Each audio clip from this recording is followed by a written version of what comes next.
noite, igreja. Já começamos bem, se ligaram. Ligaram por mais devagar. Bom, agora vou estar orando para a gente poder estar continuando nosso culto. Senhor, muito obrigado, Senhor, por esse dia, Senhor. Muito obrigado por estar aqui na sua casa, Senhor, para te louvar, Senhor, para te agradecer, Senhor, por tudo que o Senhor tem feito nas nossas vidas, Senhor. Senhor, pode estar aceitando esse culto, Senhor, que é de coração que estamos fazendo isso. É isso que eu te peço e agradeço. Em nome do seu Filho amado Jesus. Amém. Agora eu vou estar chamando a Fran aqui para estar falando o tema de vez do nosso hino. Bom, é com muita alegria que nós estamos aqui nessa noite, jovens, e eu queria pedir que todos ficassem de pé. Quem está alegre, fique de pé. Bom, acho que todo mundo veio aqui para a casa do Senhor alegre, né? E nesse momento a gente vai estar falando do nosso tema, que é coração orientado, objetivo alcançado. Vamos todos juntos? Coração orientado, objetivo alcançado. A nossa divisa se encontra em Mateus 6, versículos 19, 20 e 21. Acho que está dando para ler, né? Aí vai estar projetado. É Mateus 6, 19, 20 e 21. Vamos todos juntos? Não ajunteis tesouros na terra, onde a traça e a ferrugem consomem, e onde os ladrões minam e roubam.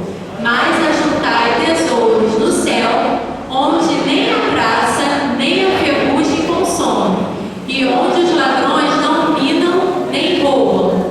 Porque onde estiver o vosso tesouro, aí estará também o vosso coração. Está chamando a equipe de louvor e a gente vai estar cantando o nosso hino oficial.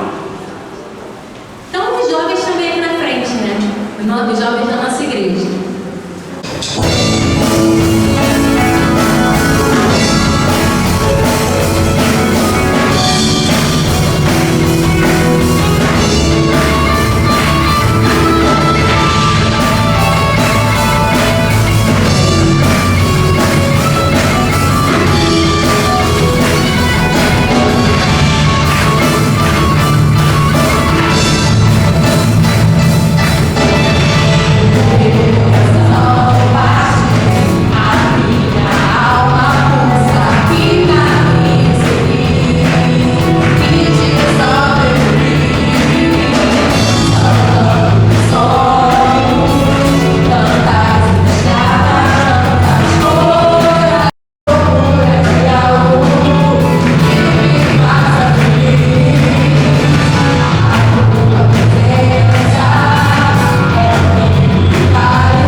Bom, agora vou apresentar, quero pedir que os visitantes fiquem de pé, por favor.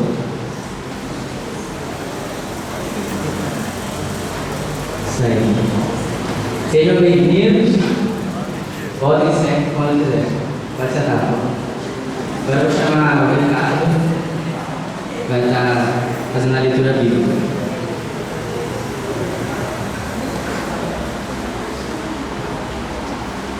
Boa noite, irmãos. Pedir que todos abramos as Bíblias.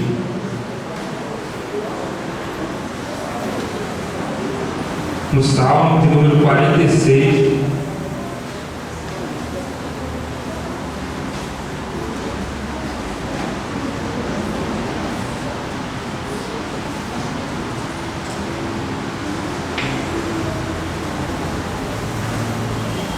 Leamos o Salmo 46. Eu vou estar lendo os versículos ímpares e pedir para os irmãos lerem os versículos pares. Diz assim: Deus é o nosso refúgio e fortaleza, socorro bem presente na angústia.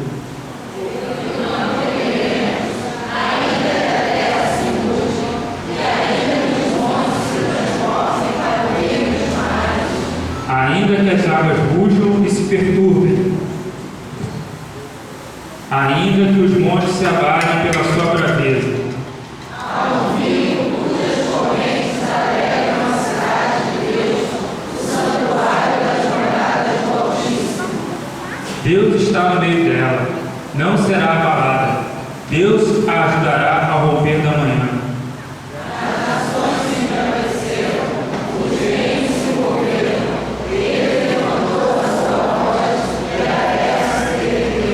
O Senhor dos Exércitos está conosco. O Deus de Jacó é o nosso refúgio.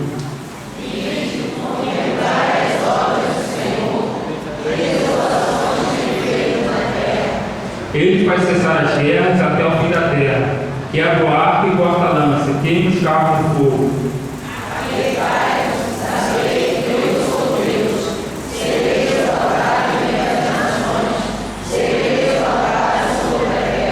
O Senhor dos Exércitos está conosco, o Deus de Jacó é o nosso refúgio. Irmãos, vamos todos ler juntos o primeiro versículo? Deus é o nosso refúgio e fortaleza, socorro bem presente na angústia. Amém. Agora está chamando o pessoal da equipe de louvor.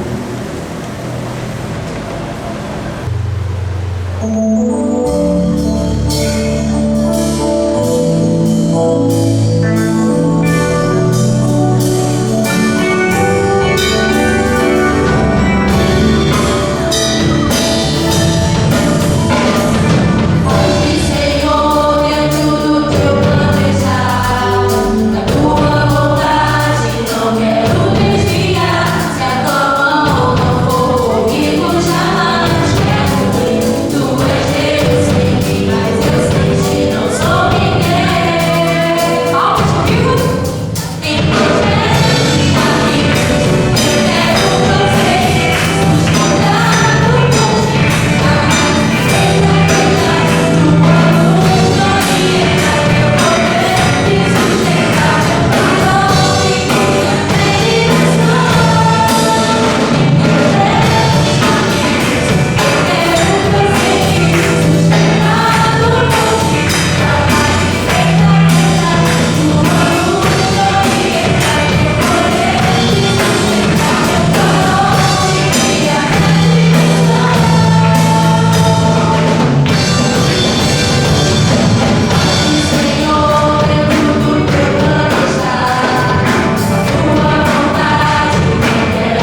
mas estamos aqui na presença do Senhor, perto dele. Isso é que importa. Não estarmos distantes, estarmos perto de ti, Senhor. E é isso que nós vamos estar declarando. Perto de ti, quero estar, Senhor.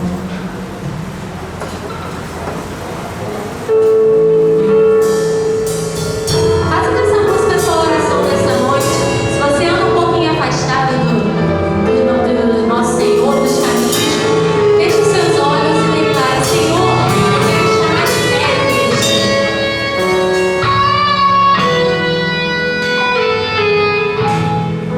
Perto de ti, eu quero estar.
Boa noite a todos.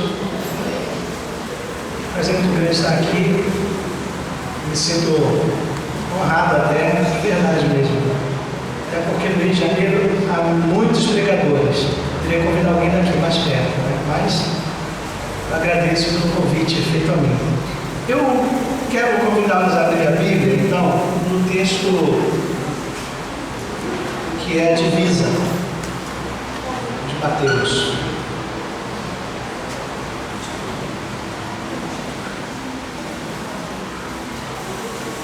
Mateus capítulo 6.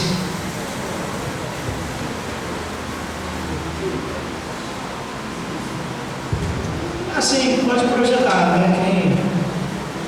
Quem preferir. Está ali na versão só. Eu vou ler aqui na minha. Não vou ler ali, então. Leia a versão que está ali. Tá bom?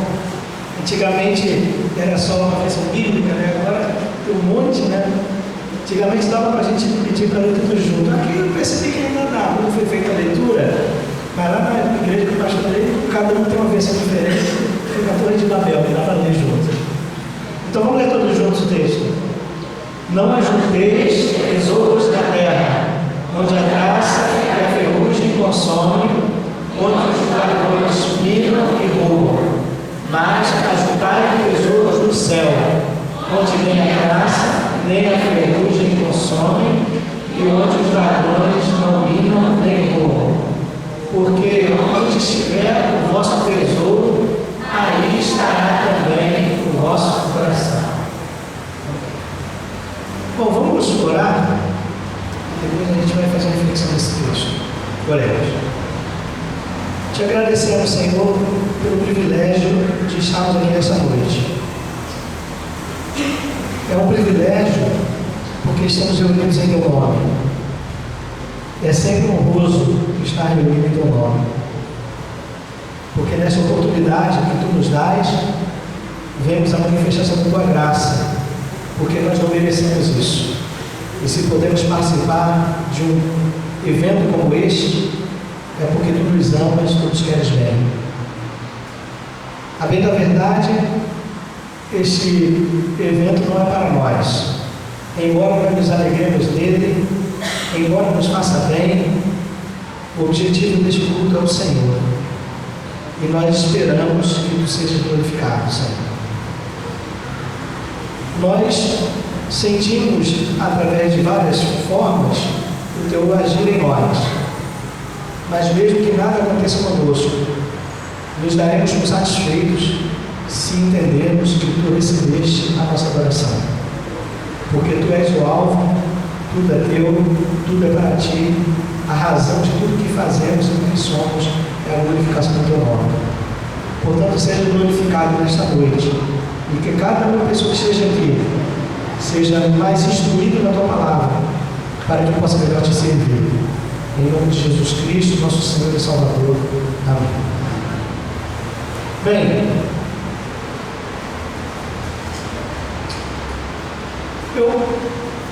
eu entendo que a vida, de fato, a vida de todos nós individualmente, ela é uma consequência de escolhas que fazemos.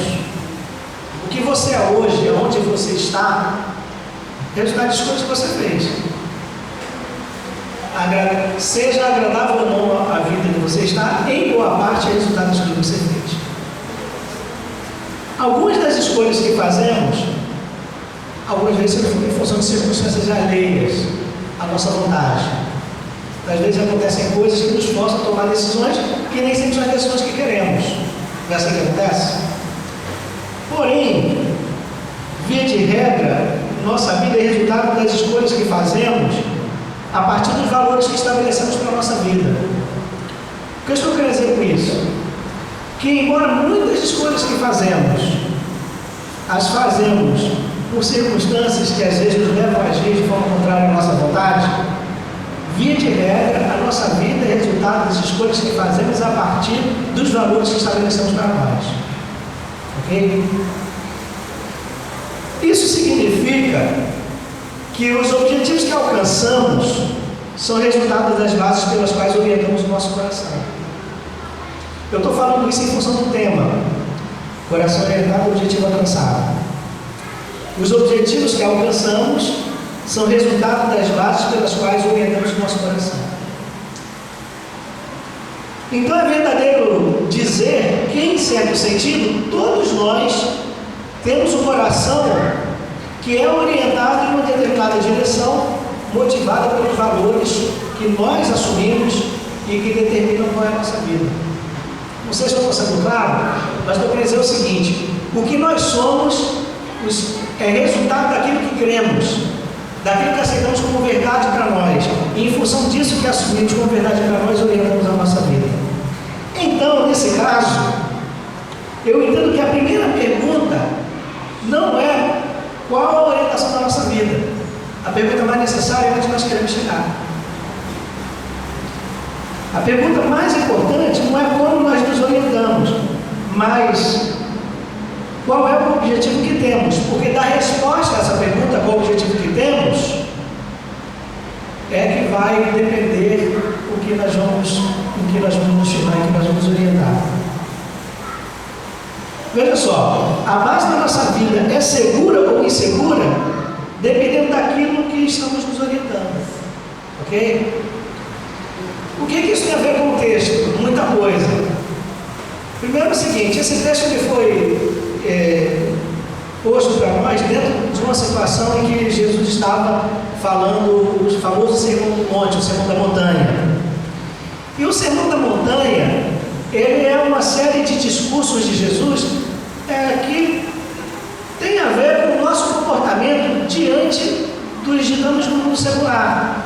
Tem um teólogo contemporâneo chamado John Stott, não sei quem aqui já leu o livro dele, Dr. Stott, um dos homens mais respeitados hoje do ponto de vista da interpretação bíblica, principalmente no Novo Testamento.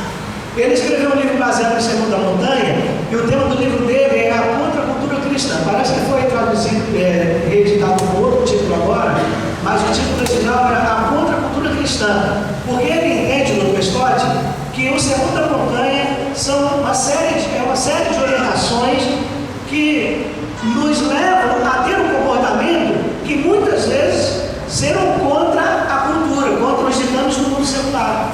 Por isso que às vezes o cristão se sente tão desenturmado dentro daquilo que o mundo exige.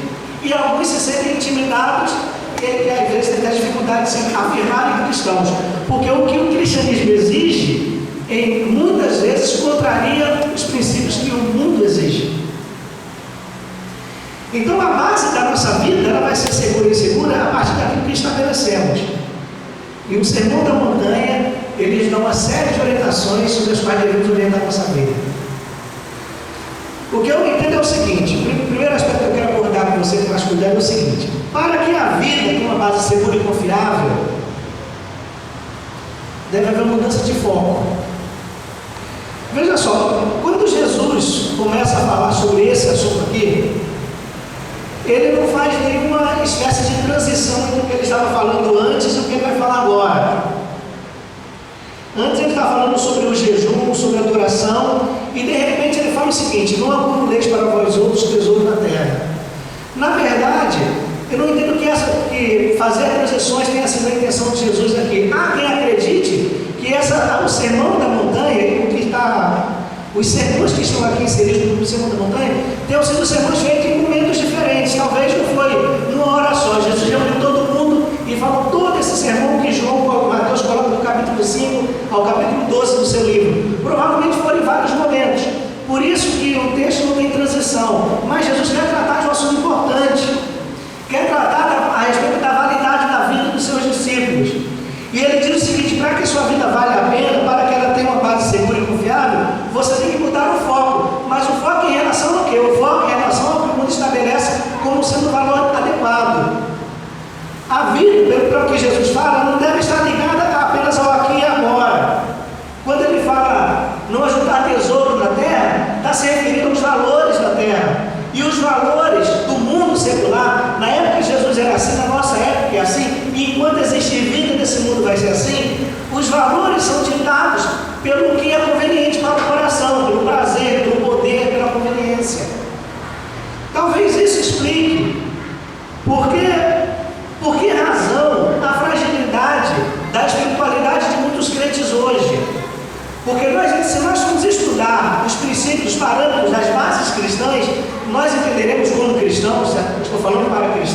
entenderemos que as bases do cristianismo superam qualquer outras bases, qualquer outra forma de viver. Agora, se nós admitimos isso, qual a razão da fragilidade do comportamento cristão hoje? Eu não estou querendo ser injusto com muitos cristãos maravilhosos, cristãos valorosos, muitos dos quais eu percebo aqui.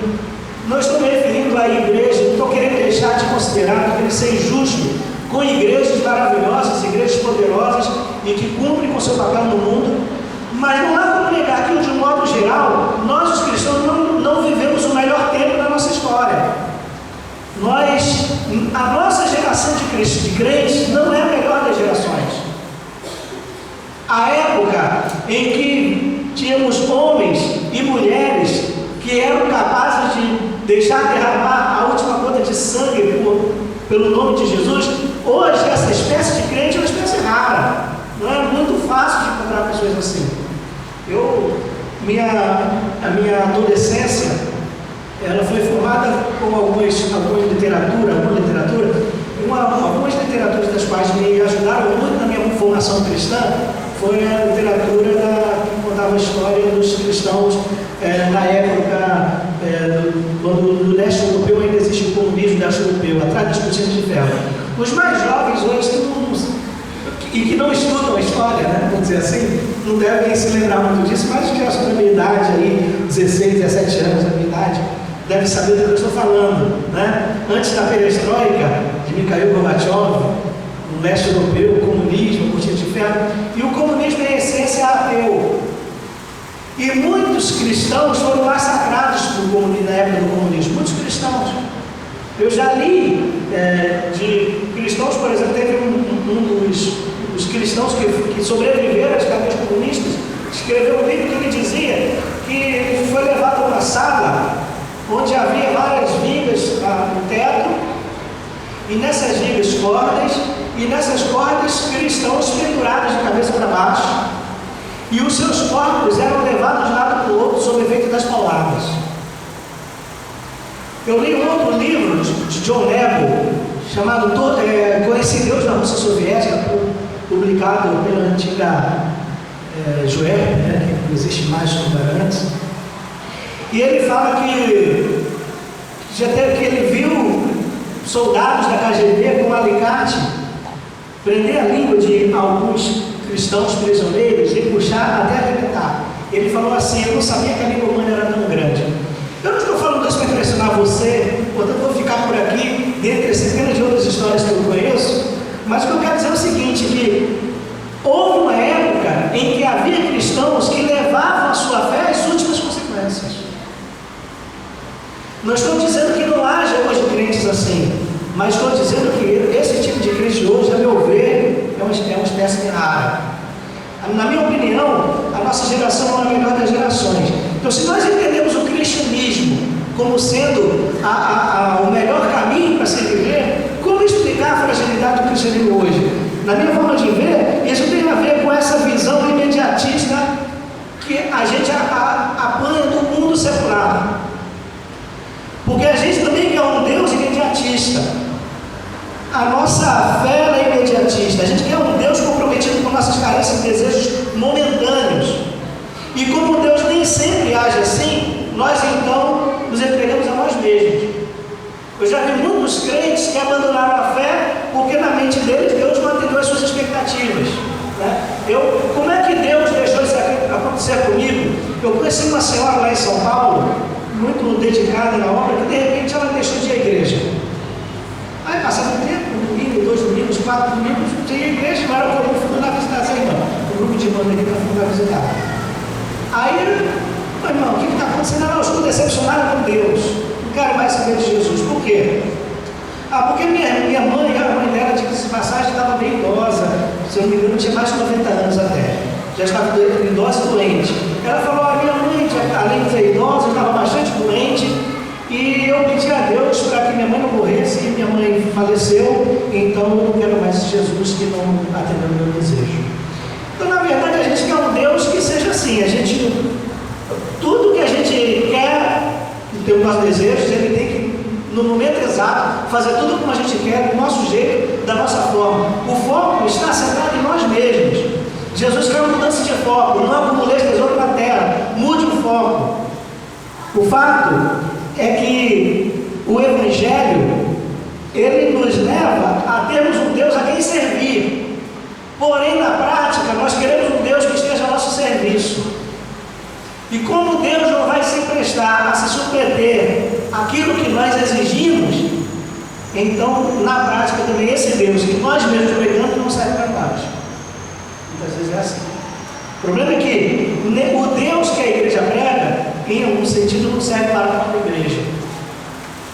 O problema, uma vez eu li uma frase, eu vi alguém falando, se referindo a pessoas de outra religião, de uma determinada religião, qual era a diferença entre aquele grupo daquela religião para os cristãos, né, do contexto que eles viviam. Eu falava o seguinte, que os cristãos, a diferença é a seguinte, os cristãos pregam a verdade como se fosse mentira, e eles pregam a mentira como se fosse verdade. Essa é a diferença. Porque eles creem na mentira que pregam, e nós não cremos na verdade que pregamos.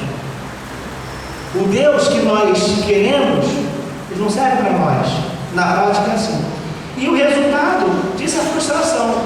Primeiro com a fé cristã, porque embora às vezes viremos as costas para ela, entendemos lá no fundo que ela deve ser obedecida e nós não conseguimos obedecê-la. Nós não conseguimos submeter a ela.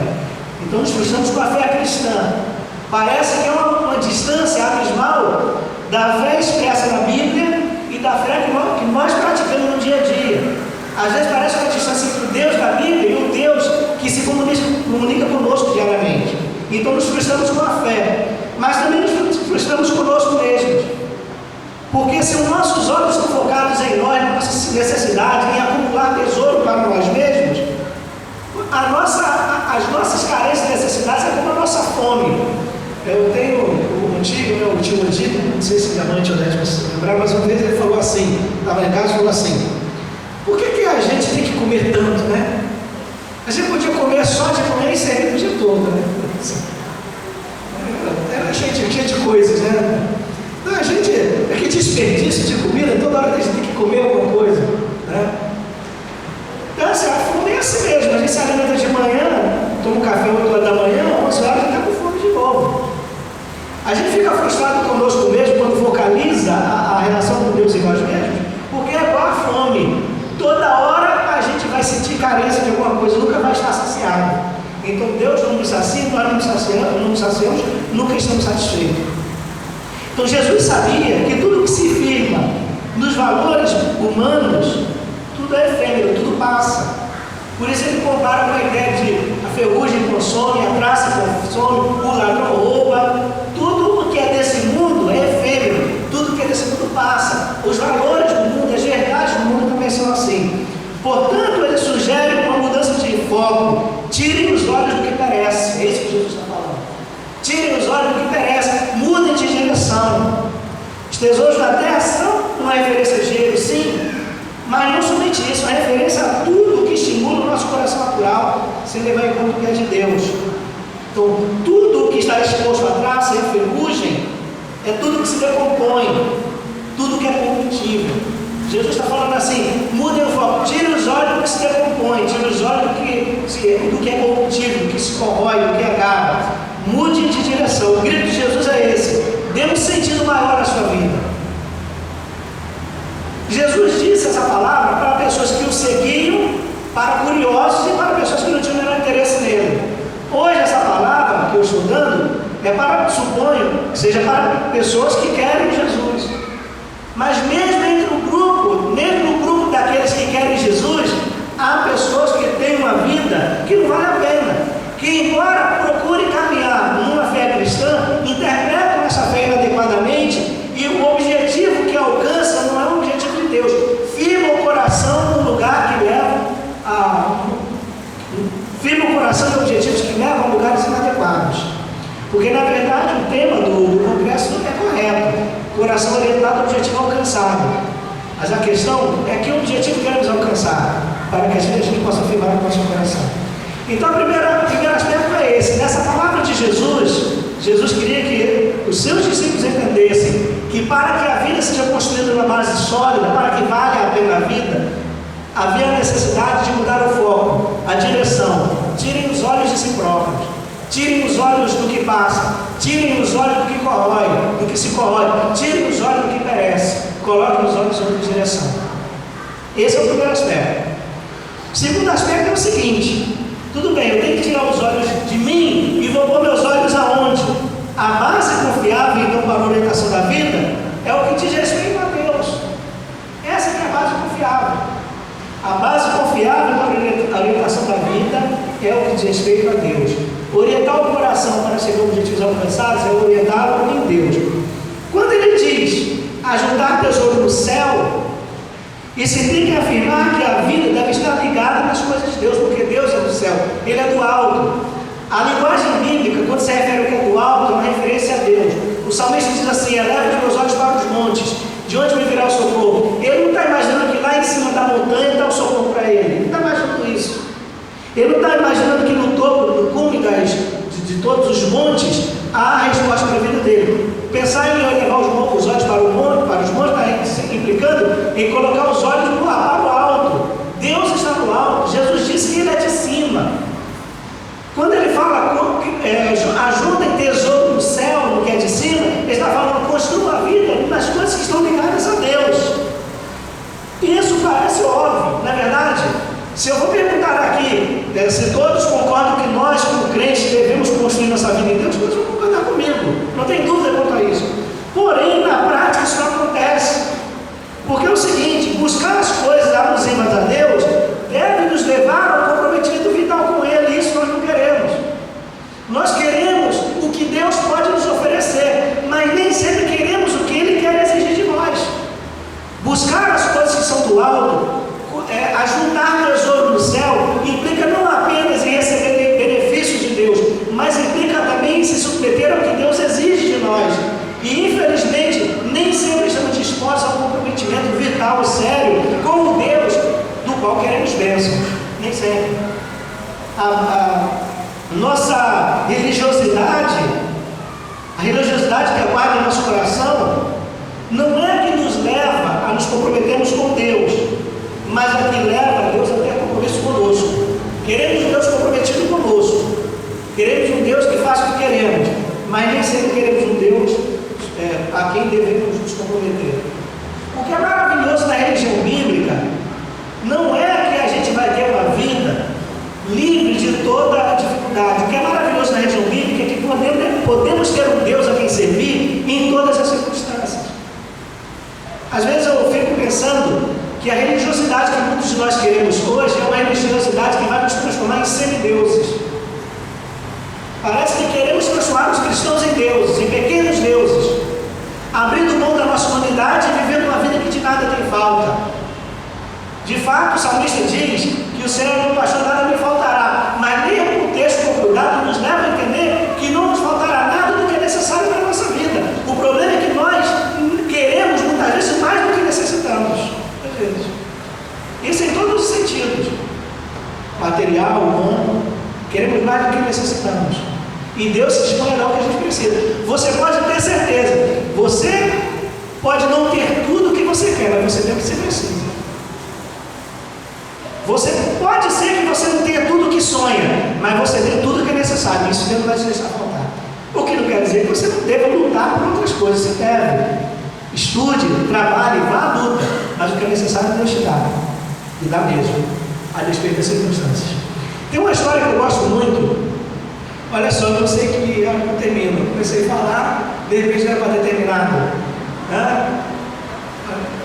Olha, te falaram para fazer assim, hein? Olha a responsabilidade. Eu conheço uma história que eu gosto muito de um rabino, que ele tinha um burro, uma lamparina e tinha um galo. Sei que conhece essa história. O burro certamente para conduzi-lo, o galo para servir de despertador todas as manhãs, e a lamparina para iluminar, para ele poder estudar a lei à noite. Então diz que esse rabino, ele estava viajando e chegou numa cidade e ele procurou abrigo naquela cidade. Só que a cidade era inóspita, ela não recebia bem os forasteiros. Ele não encontrou abrigo naquela cidade. Ele pensou em amaldiçoar aquela cidade, mas ele falou assim: tudo bem, Deus sabe o que faz. Então ele se afastou um pouco e foi dormir embaixo de uma árvore, mais afastada um pouco da cidade. Já era de noite, ele então acende um lampião para estudar a lei. Só que acontece um problema. Dá um vento forte e derruba o lampião, derrama o óleo, ele fica sem lampião. Ficou com vontade de amaldiçoar o vento e falou assim: tudo bem, Deus sabe o que faz. Não podia mais estudar a lei, foi dormir. Falou: tem pelo menos um galo que de manhã vai me acordar, eu vou seguir viagem. Só que veio uma raposa, meu galo. Ficou com vontade de amaldiçoar a raposa e falou assim: tudo bem, Deus sabe o que faz. Estava no burro para de manhã seguir sua jornada.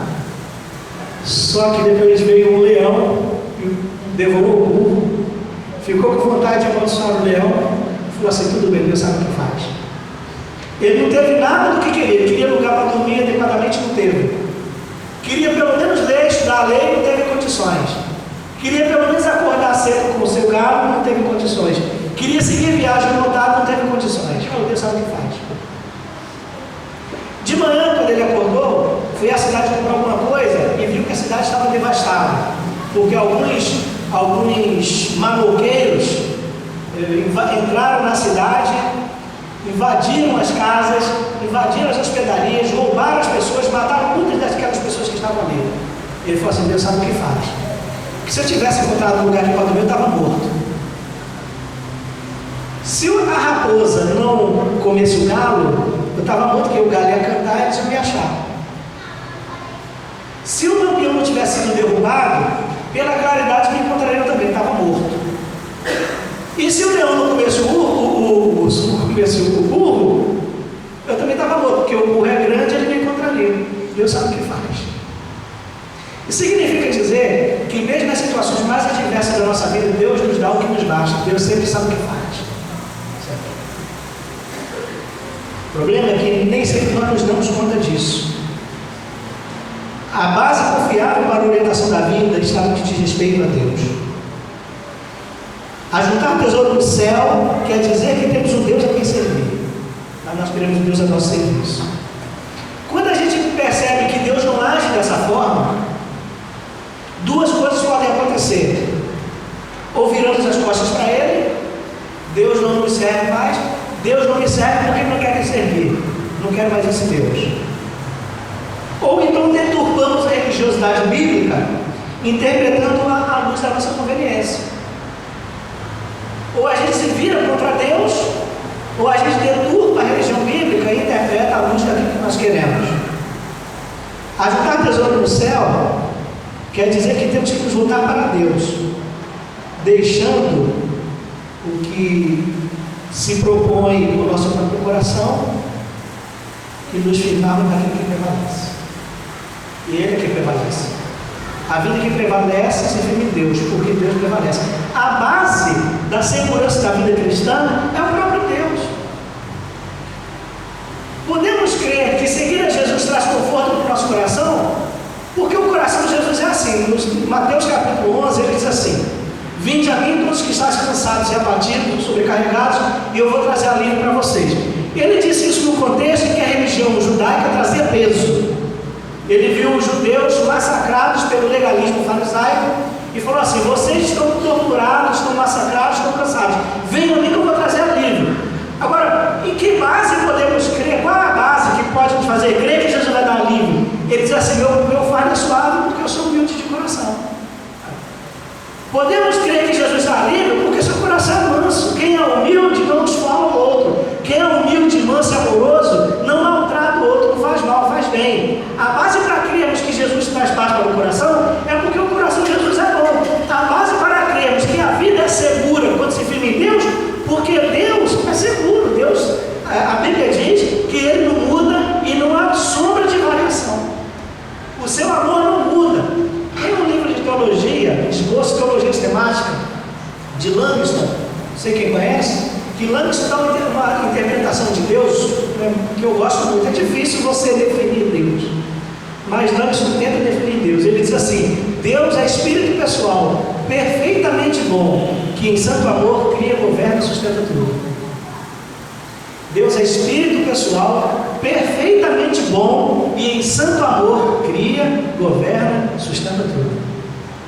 Então a vida em Deus está firme por causa do caráter do próprio Deus. Ele é firme, seu amor é imutável, Ele é gracioso conosco, Ele não muda. Deus não se fragiliza diante das circunstâncias da vida, permanece o mesmo. Portanto, podemos nos firmar nele, porque nos firmarmos nele significa construir a casa sobre uma rocha que não vai desmoronar mesmo diante do mais forte vendaval.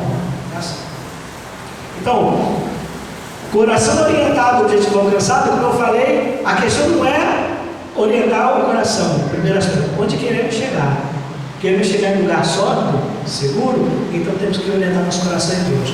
Para isso, a instrução de Jesus é o seguinte: mude de foco, não ajude o tesouro na terra, volte-se para Deus, mas ajude o tesouro no céu. Aqui a traça consome, a ferrugem consome, a não rouba. Lá ninguém rouba, não se consome, porque tem o caráter do próprio Deus que criou. Deus não se consome, Deus não se destrói. E aí me leva a chegar no último aspecto dessa nossa reflexão, que a condição então do nosso coração depende daquilo que nos orientamos. Ou seja, o objetivo que alcançamos depende daquilo que nós nos orientamos. Vamos nos orientar em função do objetivo que queremos. O objetivo que queremos é resultado daquilo que nos orientamos. Parece óbvio, não é assim? Parece óbvio.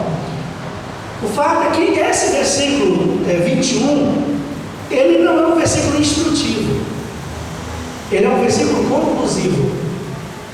Jesus não quis instruir, ele já instruiu.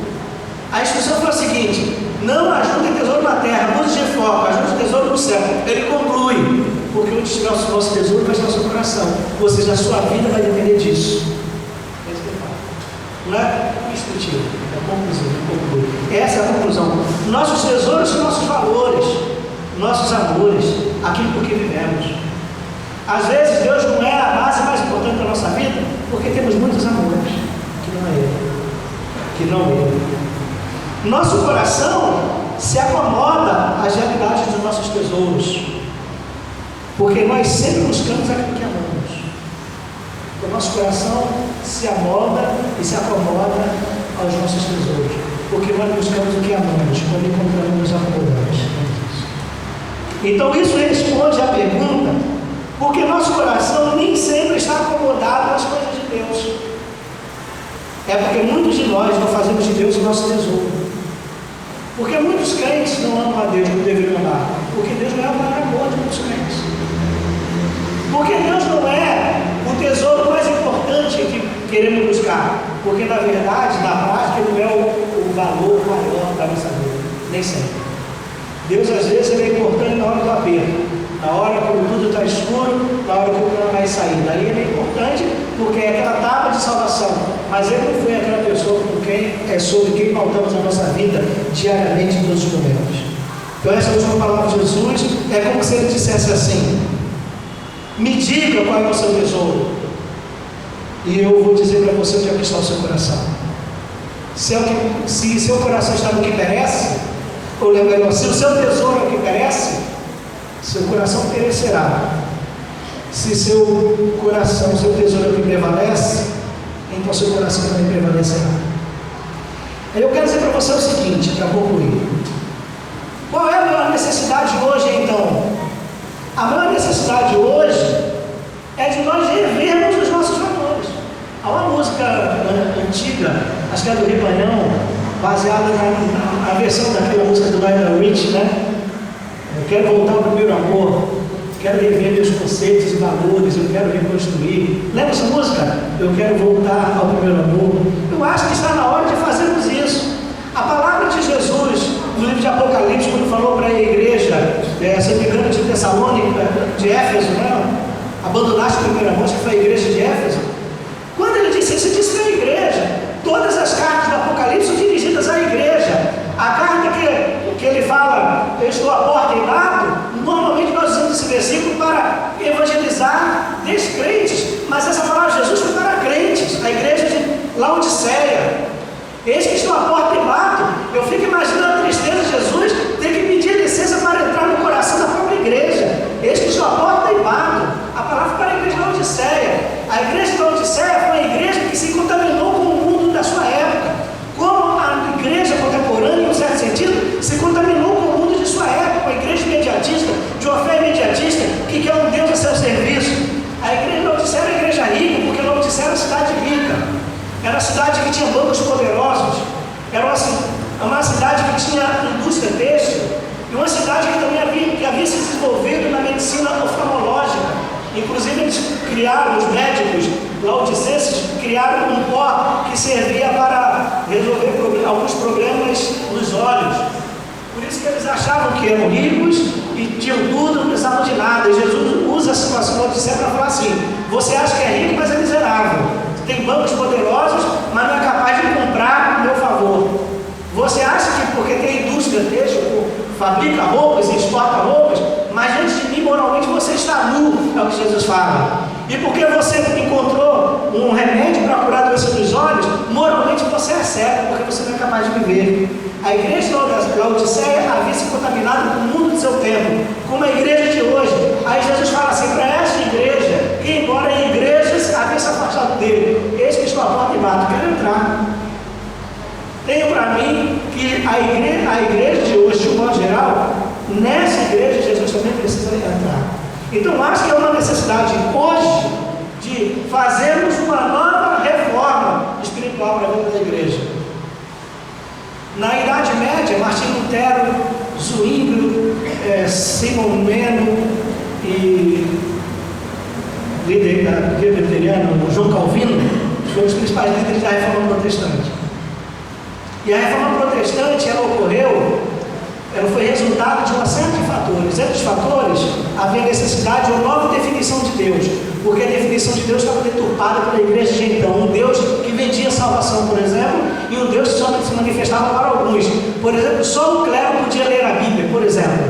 Um Deus que se revelava apenas para alguns. Havia necessidade de uma nova definição de Deus. Havia necessidade de uma nova definição de comportamento cristão. Porque os que podiam comprar o favor de Deus, compravam, pagavam as indulgências, pagavam o dinheiro para a liderança da igreja e viviam uma vida totalmente errada, porque a salvação estava garantida, uma vez que já tinham pago pela salvação. Então havia uma necessidade de uma reavaliação da conduta cristã e, consequentemente, havia necessidade de uma nova igreja.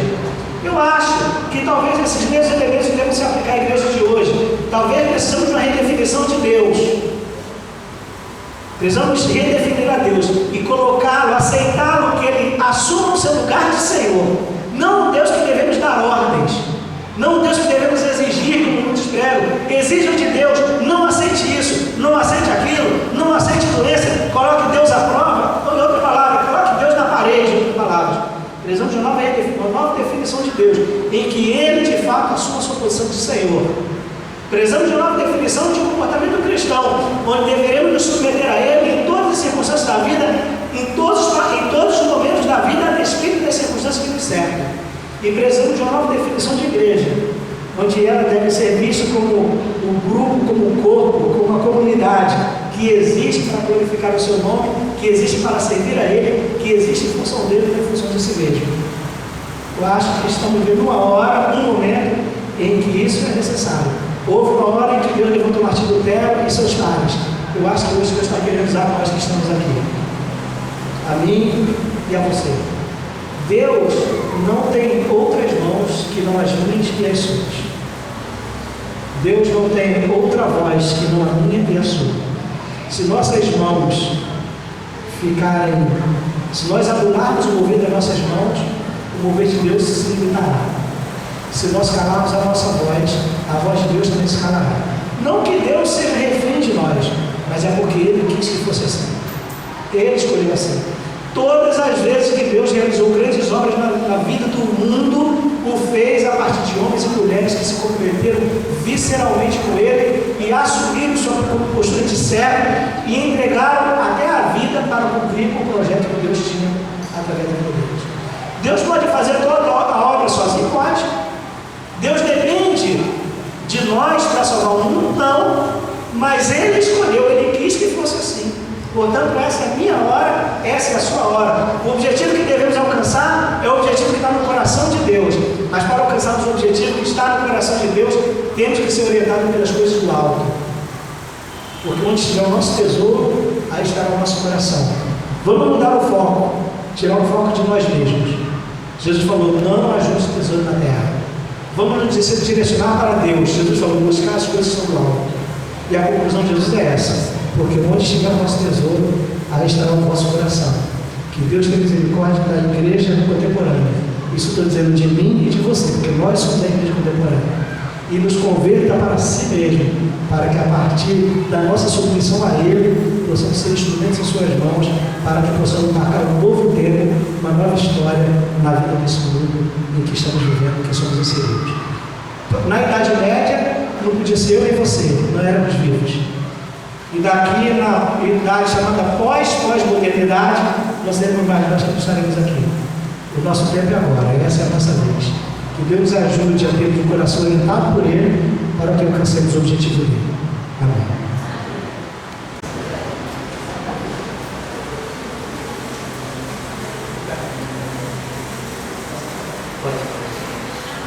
O grupo da turma está subindo. Enquanto isso, vou estar convidando os irmãos mais uma vez para estarem aqui amanhã. Amanhã vamos ter uma pregação diferente, vai ser um debate aí que todos vão estar podendo participar. Vamos estar com a presença da banda Cactus, da qual eu participo. E com o DJ Vini, com o DJ Marinho também, que vão estar tocando aqui para animar geral. E depois eu entrego a lembrancinha para o pessoal da pantomima que até agora não subiu. E a cantina agora também vai estar terminando. O DVD também do congresso de hoje, R$8 no final do culto. Os irmãos que quiserem, pode vir. Os irmãos que quiserem estar adquirindo o DVD, esperando um pouquinho depois do culto que vai estar pronto. Procurar o Ricardo. O pessoal da lembrança de novo? A menina da lembrança, Tatiana. Ou Flávia. Obrigada pela presença de vocês.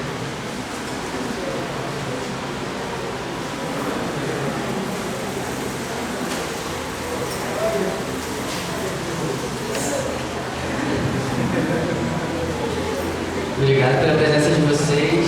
Pode sentar. Quero ver todo mundo aqui amanhã também. Chamar o pastor aqui da nossa igreja para poder estar dando a oração final e estar encerrando o culto. E vamos colocar em pé então para orarmos ao nosso Deus e agradecer por esse primeiro dia, né? É difícil começar, é difícil chegar no primeiro momento, né? Depois de dar largada aí a gente vai se acostumando, tá mesmo? Mas eu louvo a Deus por podermos começar esse congresso, louvado seja o Senhor e que o nome dele continue sendo glorificado ao longo desses 2 dias que se seguem. Vamos orar ao Senhor nesse momento, né? Ó Deus eterno, Deus altíssimo, diante de Ti, que és, Senhor, também o nosso Pai, a nossa intimidade, por Cristo Jesus. Diante de Ti, que estamos encerrando aqui as atividades, recebemos a Tua palavra pregada, cantada, ensinada, testemunhada. E agora, Pai, que ao levarmos o que recebemos, possamos transformar isso em atitudes em nossas vidas, redirecionando os corações, mudando o foco, Senhor Deus, da nossa vida, firmando-nos em Ti, que é o nosso Deus, o único Deus verdadeiro, Deus Altíssimo. E que assim, Senhor, possam ocorrer transformações, que este congresso seja para transformar, para melhorar as nossas vidas, que haja reconsagrações das vidas, reconsiderações de atitudes.